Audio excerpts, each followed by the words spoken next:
Welcome to our new project, the Daily Bible Devotional. The goal is to help you understand and apply Scripture as you go through a New Testament Bible read 5 days a week, Monday through Friday, as we move from Matthew straight through to Revelation. In under 4 minutes each morning, we will recap the chapter, make some application, present thought questions for the day, and offer a prayer together.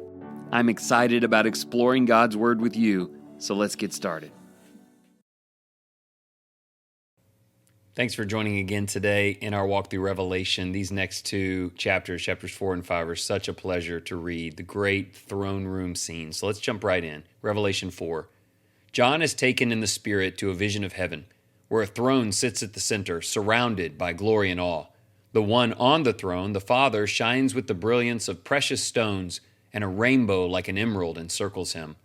Around the throne are 24 elders dressed in white with golden crowns, and flashes of lightning and peals of thunder come from the throne.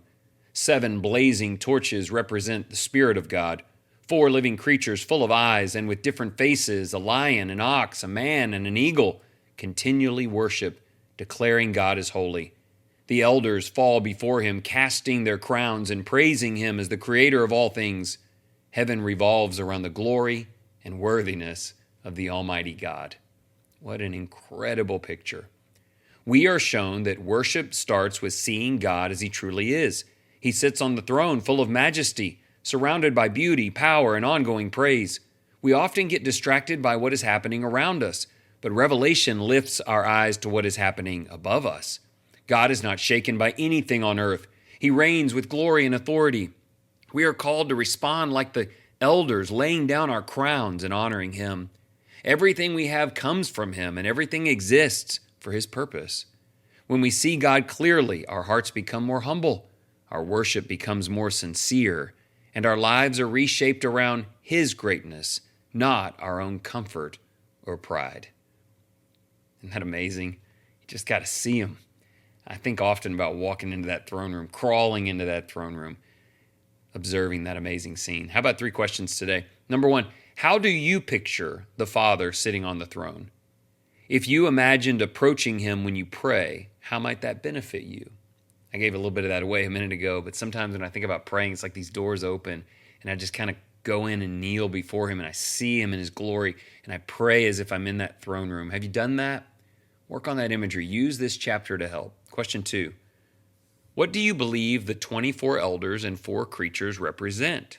Regardless, what does their worship say about God?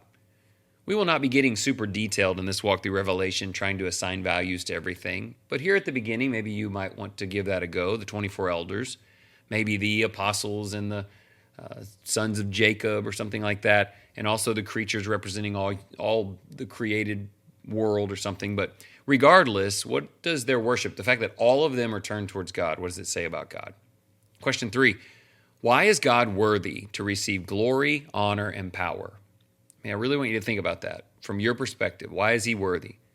What does it look like in your life to present those things humbly to him? How do you do that? If he's worthy, and I know you'll say that he is, what is he receiving from you? Let's pray. Offering ourselves in prayer is a good place to start. Glorious God, you are seated on the throne, full of majesty and surrounded by endless praise. You are holy, worthy, and exalted above all. The heavens declare your greatness, and all creation exists by your will. Help us see you as you are, to lift our eyes above the noise of the world, and to worship you with sincere hearts. Teach us to lay down our pride, our desires, and our crowns before you. Fill us with awe and reverence. May our lives reflect the glory we see in you, and may our hearts never grow tired of praising your name. You know, heaven is a place where you can honor and worship God forever and never have any fatigue, never get tired. But I think maybe we've got a little more energy in us than we think we do even here to praise his name. Please do that today, and thanks for listening.